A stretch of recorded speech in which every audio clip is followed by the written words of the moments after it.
Hello बच्चों, कैसे हैं आप। उम्मीद करता हूँ आप सब अच्छे होंगे।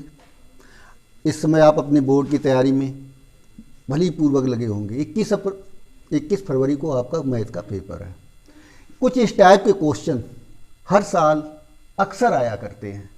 देखते हैं ऐसे इम्पॉर्टेंट क्वेश्चन। सिद्ध कीजिए कि समकोण त्रिभुज में कर का वर्ग अन्य दो भुजाओं के वर्गों के योगफल के बराबर होता है। अगर ये प्रमेय आई तो कम से कम 4 या 6 नंबर की आएगी।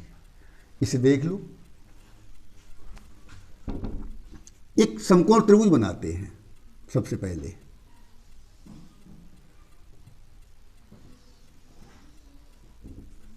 इस प्रकार से एक त्रिभुज बना लिया।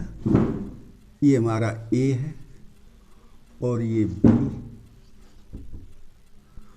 बी कोण जो इसमें है ये 90 डिग्री है,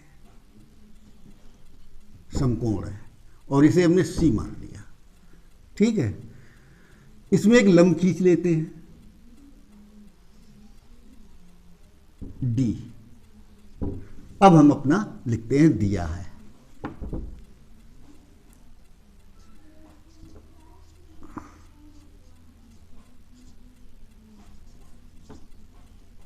हल, और इसके बाद में दिया है क्या क्या दिया गया है। समकोण त्रिभुज एबीसी में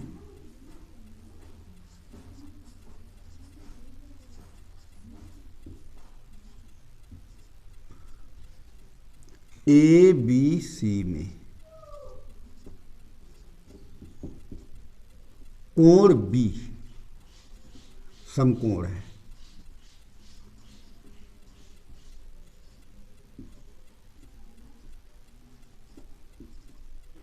ठीक है,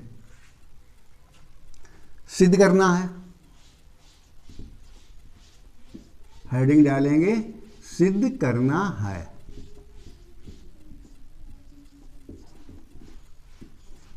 क्या सिद्ध करना है। अब जब ये 90 है कोण बी, तो AC हमारा कर्ण होगा, यानी AC का वर्ग बराबर AB वर्ग प्लस BC वर्ग। ये हमें सिद्ध करना है। एक रचना करते हैं।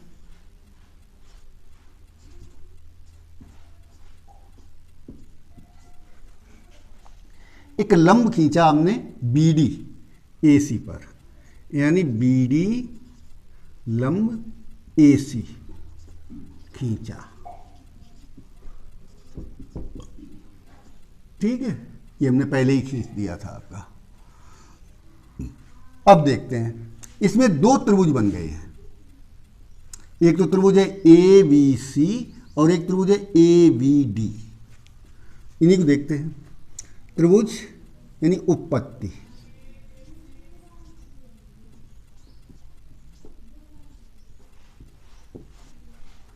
त्रिभुज ABC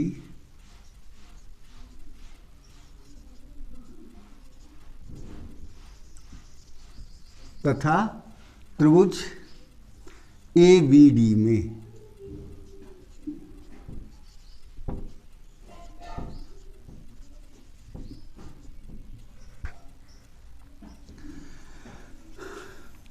कोण A, देखो कोण ये जो A है ये ABD का भी एक कोण है और त्रिभुज ABC का भी एक कोण है। तो हम लिख देंगे कोण A बराबर कोण A, उभयनिष्ठ है, मतलब दोनों में है।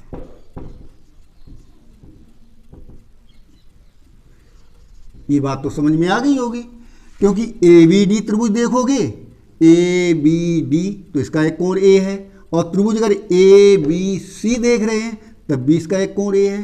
तो इस प्रकार कह सकते हैं ये कोण A जो है दोनों में है। और अब देखते हैं त्रिभुज ABC। त्रिभुज ABC में हमें कोण B 90 पहले से था, क्योंकि समकोण त्रिभुज है। तो कोण ABC बराबर कोण।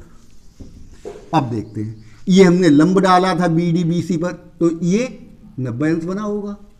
तो इसका मतलब है ये कोण बी डी ए या ए डी बी ये भी 90 है, बराबर कोण ए डी बी। ये कोण जो है ए बी सी का है, त्रिभुज ए बी सी का, और ये कोण जो है वो त्रिभुज ए बी डी का है। यानी दोनों त्रिभुजों में एक एक कोण हमें बराबर मिल गए हैं। इसके आगे लिख देते हैं प्रत्येक समकोण।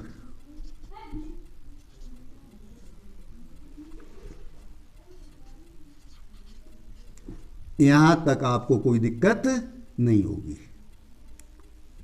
ठीक है। और जब ये दोनों कोण समकोण हैं तो इसका मतलब ये दोनों त्रिभुज कैसे हुए, समरूप हुए। तो हम लिख देंगे इसलिए त्रिभुज ए बी सी समरूप त्रिभुज ए बी डी, ठीक है। समरूप हमने इन्हें कर लिया, दोनों त्रिभुज ये वाला और ये वाला दोनों, ये पूरा त्रिभुज कैसे हो गए, समरूप हो गए। अब देखते हैं हमें लाना क्या था, ए सी स्क्वायर लाना था, ए सी स्क्वायर। ए सी स्क्वायर बराबर A B square plus B C square. इन्हें देखते हैं, अगर ये दोनों त्रिभुज समरूप हैं, त्रिभुज ए बी डी और त्रिभुज ए बी सी, तो इसमें जो ये भुजा है A B upon A D लिखेंगे। ये समकोणिक है इसलिए ए बी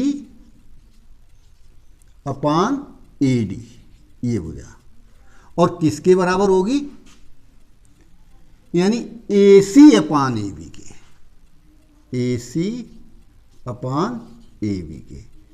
क्यों, समरूप त्रिभुजों की संगत भुजाएं समानुपातिक होती हैं।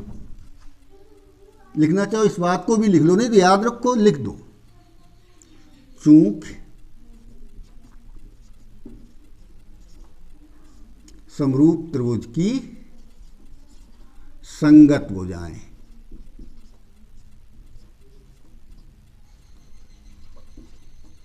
ठीक है।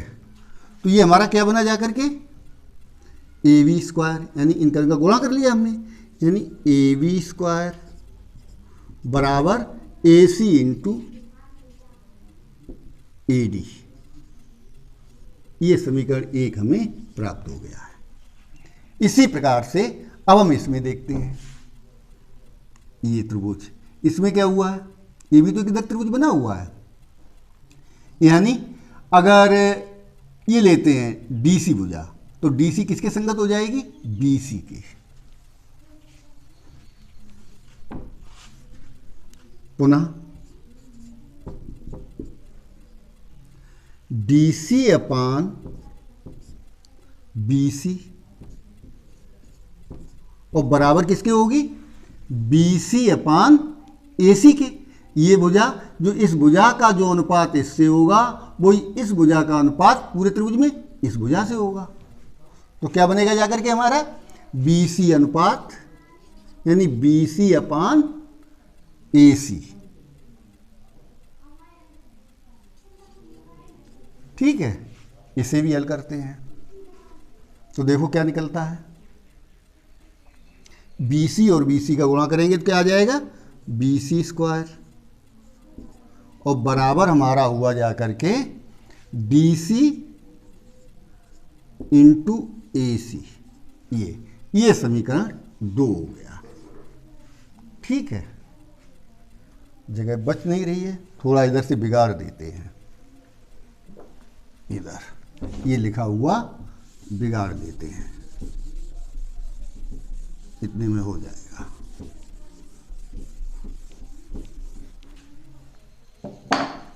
ये समीकरण हमारा 1 था और ये समीकरण 2।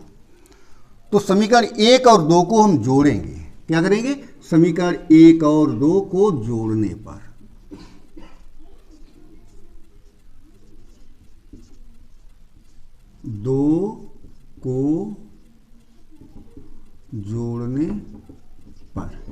ठीक। तो देखो A B square plus B C square plus B C square, इन्हें जोड़ा 1 और 2 को। फिर बराबर में क्या है हमारा A C into A D, A C into A D और plus D C into A C, D C into A C. ठीक है, देखते हैं आगे। A B square plus B C square बराबर, देखो ए सी यहां भी है, ए सी यहां भी है, तो ए सी कॉमन लेते हैं। ए सी कॉमन ले लिया, तुम्हारा क्या बचा A D plus D C. ठीक है, देखो आगे ए सी और A D plus D C, A D plus D C क्या है ए सी है, तो ए सी इंटू ए सी, यानी A B square plus B C square बराबर ए सी इंटू ए सी। या लिख दें यहां पर, चूंकि A D plus D C बराबर ए सी। ठीक है, क्या बचा A B square plus B C square बराबर ए सी स्क्वायर। यही हमें सिद्ध करना था, ए सी स्क्वायर बराबर A B square plus B C square, या ए सी स्क्वायर बराबर A B square plus B C square इत सिद्धम। काफी इंपॉर्टेंट क्वेश्चन है, इसे आप ध्यान से देखो, अच्छे नंबर का आएगा ये। हाँ बच्चों, अब हम देखते हैं एक और इंपॉर्टेंट क्वेश्चन। ये क्वेश्चन कुछ इस टाइप के होते हैं जो कि परीक्षार्थी का एग्जाम में समय बर्बाद करते हैं। कभी अगर जरा सा भी कंफ्यूज हो गए तो काफ़ी समय ले जाते हैं हल होने में, और उससे होता क्या है, आपके जो आते हुए क्वेश्चन छूट जाते हैं। क्वेश्चन तो आपसे हल होता है लेकिन काफ़ी समय ले लेता है। इसलिए हमने प्रयास किया है कि इसे बिल्कुल आसान तरीके से आपके सामने रखा जाए। अगर आपके एग्जाम में आ जाए तो इसे आप तुरंत इसे हल कर लें चुटकियों में, जो आपके समय बर्बाद न हो। देखते हैं क्वेश्चन। त्रिभुज ए बी सी का कोण बी न्यून कोण है तथा ए डी लंब बी सी, तब सिद्ध कीजिए कि ए सी स्क्वायर बराबर A B square plus B C square minus 2bc into V D.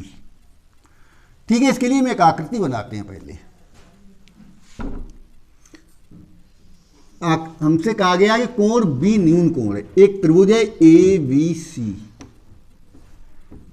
तुमने एक त्रिभुज बना लिया ए बी सी, जिसका कोण बी जो है न्यून कोण है, ऐसा इन्होंने हमसे कहा है।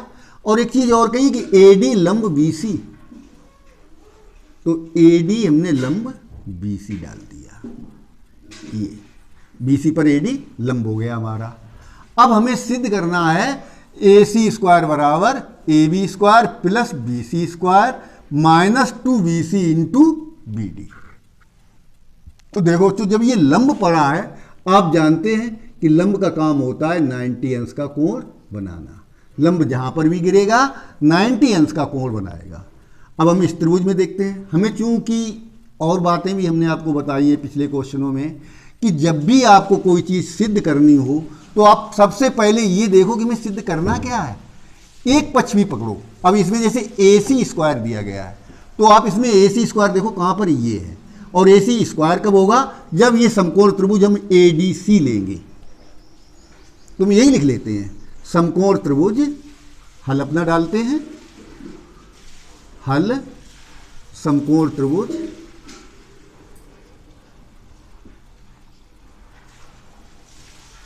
ए डी सी में। ए डी सी क्यों हमने लिया, क्योंकि हमें एक तरफ ए सी स्क्वायर मिल रहा है और ए सी स्क्वायर हमें इस त्रिभुज ए डी सी में ही मिलेगा। तो इसमें क्या हुआ, ए सी स्क्वायर बराबर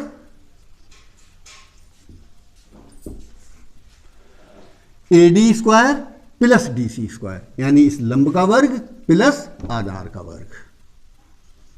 तो ए डी का वर्ग प्लस डी सी का वर्ग।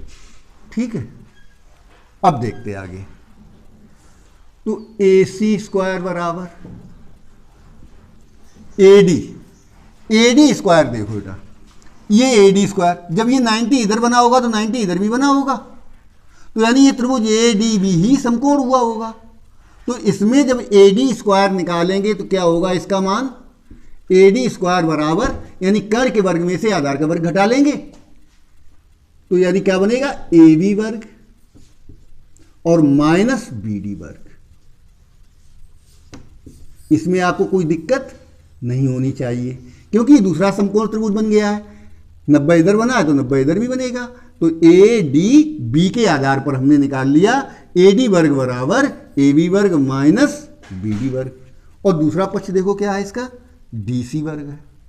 चलो इसकी जगह पर हमने इसका ये मान रख दिया, AD स्क्वायर की जगह क्या रख दिया, इसका मान AB square minus BD square. ध्यान देना, कुछ नहीं किया है, AD स्क्वायर की जगह पर AD स्क्वायर का मान रख दिया है। अब ये देखो प्लस अपनी जगह पर आ गया।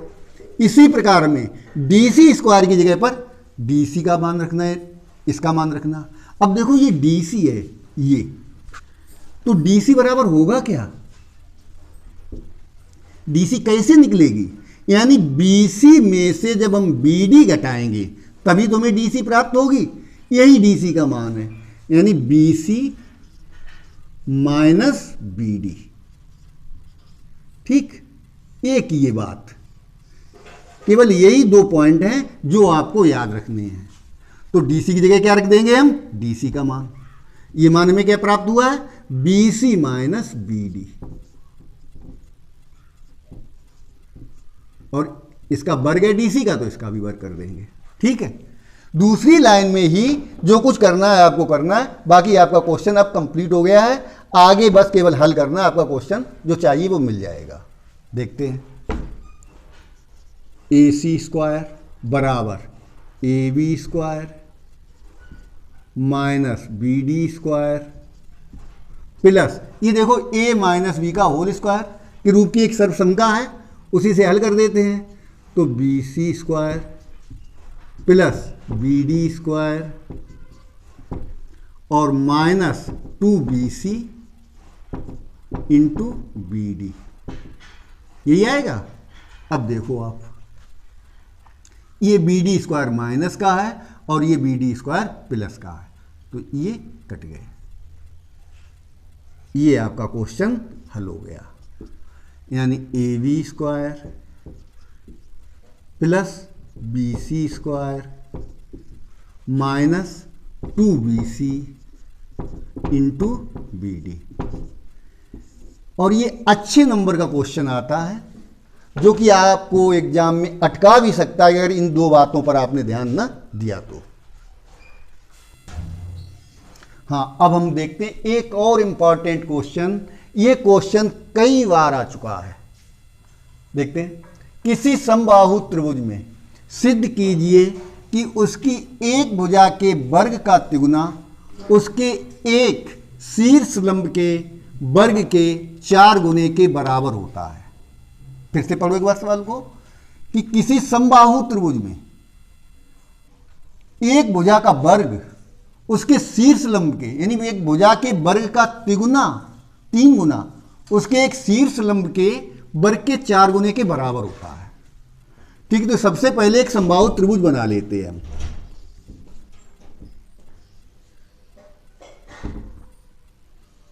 इस प्रकार से ये A B C, ये समबाहु त्रिभुज बना लिया, यही हम अपने दिया है में लिख लेते हैं, दिया है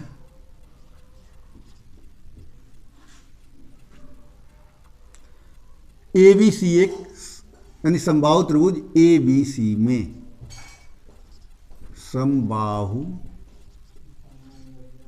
त्रिभुज ABC में क्या होगा, जब ये त्रिभुज समबाहु है तो इसकी तीनों भुजाएं बराबर होंगी, यानी AB बराबर AC बराबर BC। ठीक है, सिद्ध करना है हमें।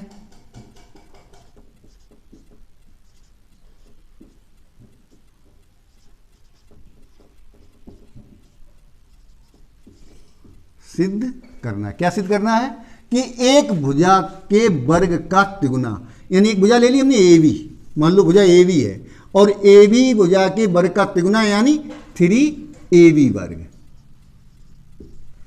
और बराबर किसके होगा, एक लंब।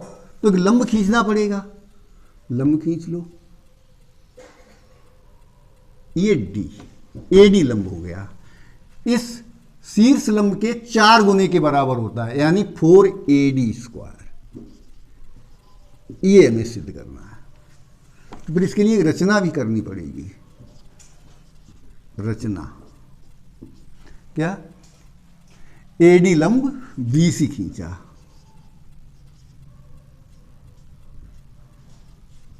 बीसी खींचा, ठीक है। इस प्रकार से आप लिखिए, आपको अच्छे अंक प्राप्त होंगे। हाँ, हमारी राइटिंग थोड़ी खराब है, आप अच्छी राइटिंग में लिख सकते हैं, हमारी जैसी ना लिखें।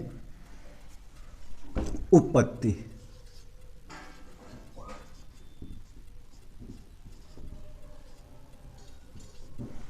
ठीक है। समबाहु त्रिभुज के बेटा कुछ गुणधर्म भी होते हैं, यानी ये जो समबाहु त्रिभुज में लंब होता है, ये मध्यिका का भी काम करता है और लंब का भी काम करता है, यानी 90 अंश भी बनाएगा, साथ में बीसी भुजा को आधा आधा भी बांट देगा, ठीक है। तो अब देखते हैं वही तरीका, हमें एक पक्ष तो मिले कम से कम। तो इधर ये ए बी वर्ग है, अब हम ए बी वर्ग ये रहा हमारा, तो हमारा ये 90 अंश है, तो ए बी वर्ग बराबर जो भी हो लिख लेते हैं, फिर बाद में देखेंगे क्या होगा। नहीं, समकोण त्रिभुज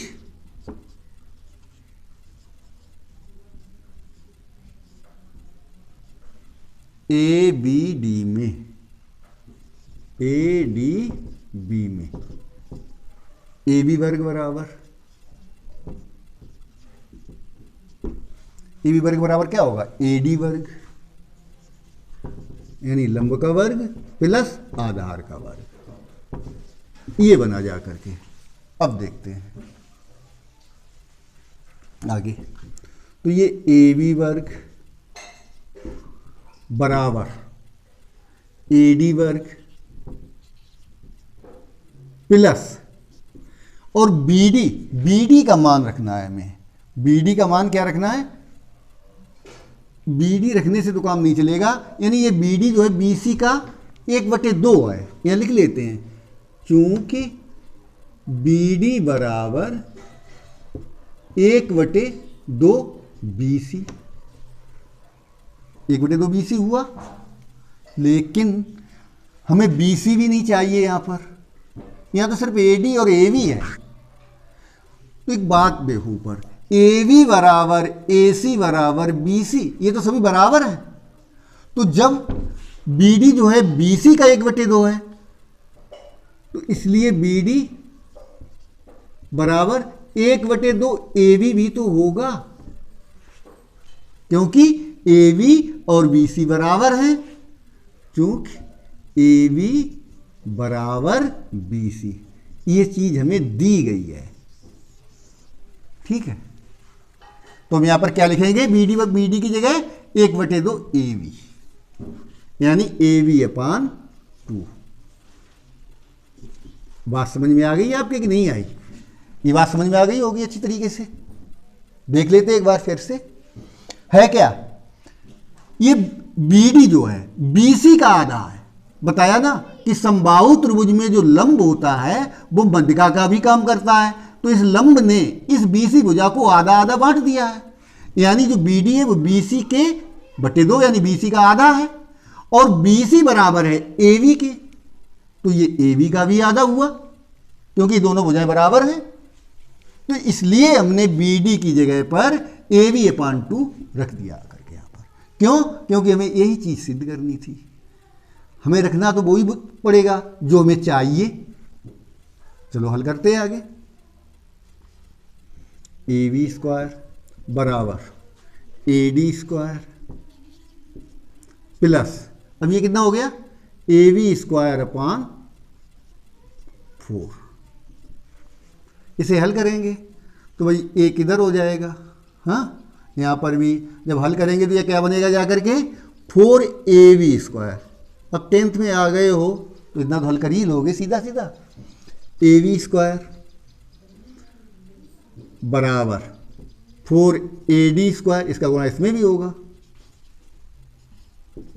और प्लस ab², ये बचा जा करके।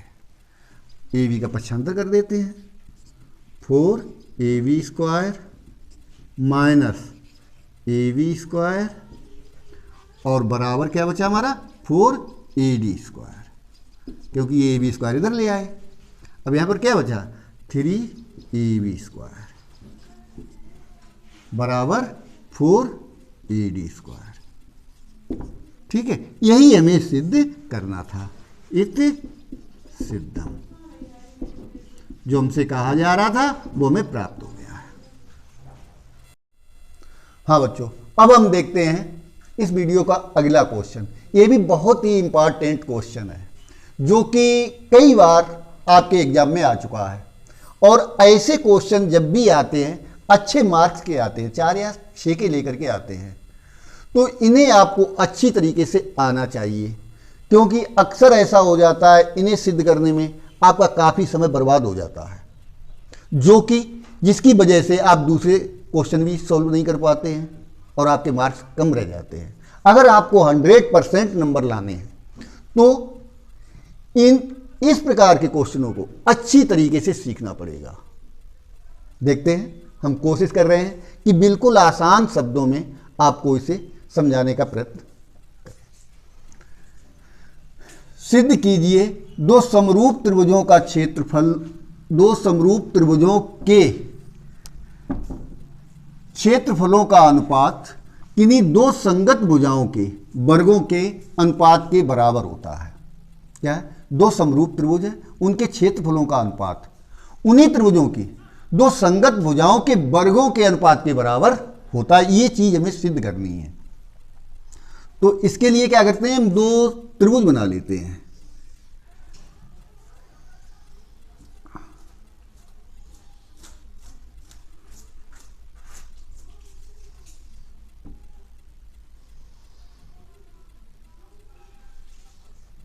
इस प्रकार से ये त्रिभुज है ए बी सी, और ये त्रिभुज है पी क्यू आर। ठीक है, यही हम अपना दिया है में लिख लेंगे। हल दिया है सदैव आपको क्वेश्चन में ही मिलता है।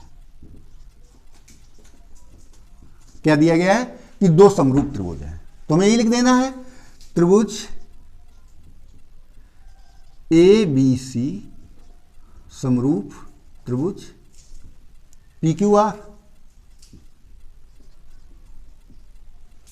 ठीक है, अब सिद्ध करना है। तो क्या सिद्ध करना है देखते हैं, पहले सिद्ध करना है डाल लें। सिद्ध करना है इन त्रिभुजों के क्षेत्रफल, तो यानी एरिया त्रिभुज एबीसी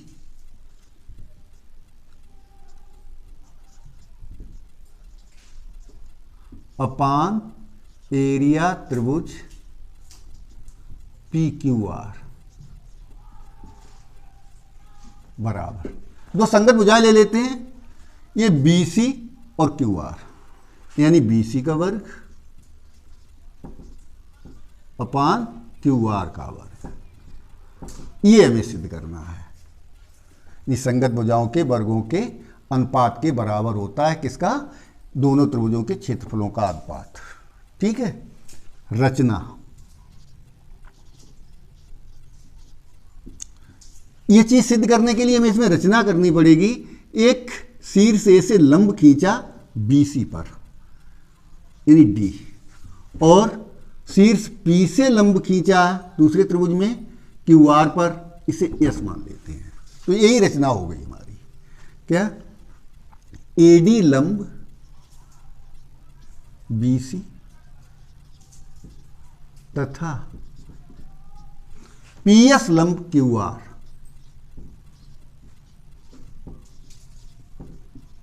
खींचे।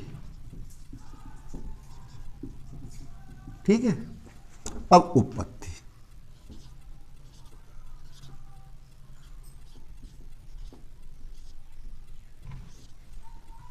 अब देखो एक बात आपको मालूम है कि जब भी आपके पास लंब होता है आपको ज्ञात, तो अब आप त्रिभुज का क्षेत्रफल कैसे निकालते हैं? 1/2 लंब गुणे आधार त्रिभुज का क्षेत्रफल हो जाता है, इसी से हम ज्ञात कर लेते हैं। तो एरिया त्रिभुज एबीसी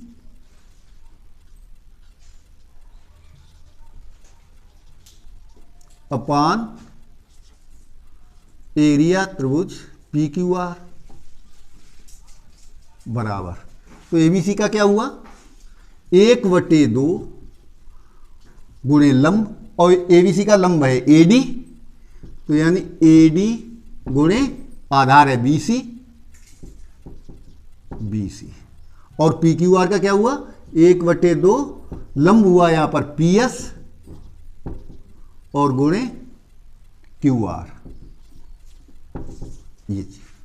तो देखो 1/2 से 1/2 कट गया। अब हमारा क्या बचा है? एडी अपान पीएस गुणे बीसी अपान क्यू आर, ये हमें प्राप्त हुआ, यही हमारा समीकरण 1 है। ठीक। एक चीज और इन्होंने कही थी, चूंकि दो समरूप त्रिभुज, यानी ये त्रिभुज कैसे हैं? समरूप है, तो हम लिख लेते हैं चूंकि त्रिभुज, जब ऊपर कहा गया है तो हमें समरूप सिद्ध करने की आवश्यकता नहीं है, यानी त्रिभुज एबीसी समरूप त्रिभुज पी क्यू आर।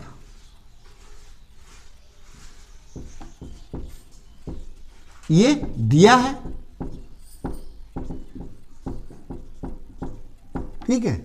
इसलिए देखो, जब आप, एक बात आपको मालूम है ये पहले से कि जब त्रिभुज समरूप होते हैं तो उनकी संगत भुजाएं समानुपातिक होती हैं, यानी एडी अपान पीएस, एडी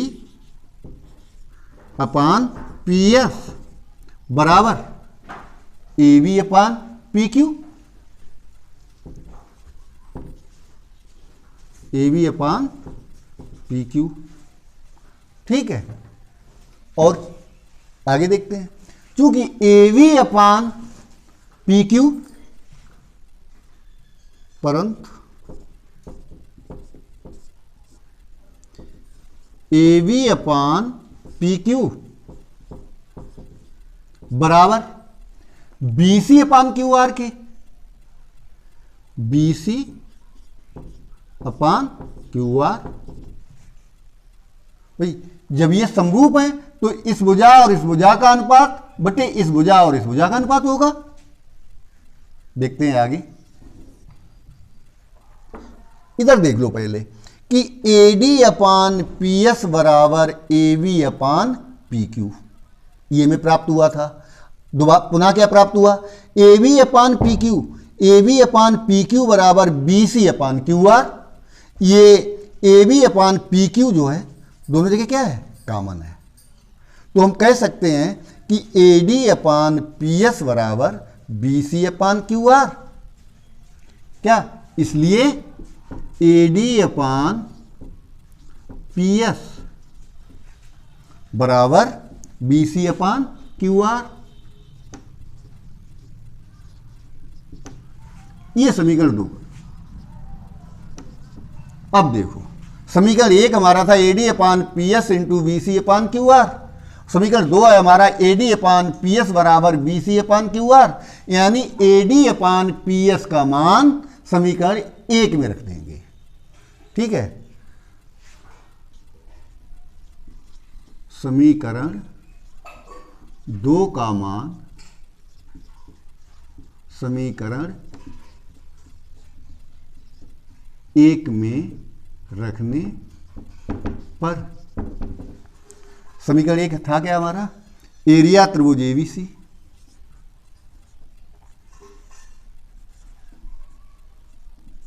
अपान एरिया त्रिभुज पी क्यू आर बराबर हमें प्राप्त हुआ था AD अपान PS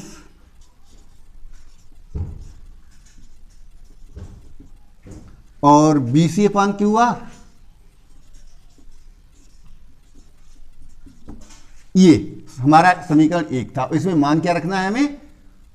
समीकरण 2 का AD अपान PS की जगह AD अपान यानी BC अपान QR रखना है। तो इसकी जगह हम क्या रखेंगे? QR रख देते हैं, यहीं रख देते हैं इस प्रकार से, यानी BC अपान QR। ये लिख तो दिया ही हमने समीकरण 2 का मान समीकरण 1 में रखने पर। ठीक है, तो हमें ये प्राप्त हो गया, यानी कि BC square upon QR square. यही हमें सिद्ध करना था, या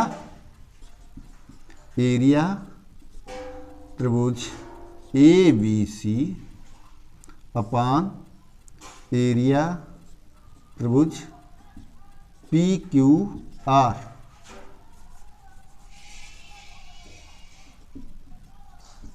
इधर लिख देते हैं QR स्क्वायर बराबर क्या हुआ हमारा? BC square upon QR square. इत सिद्ध।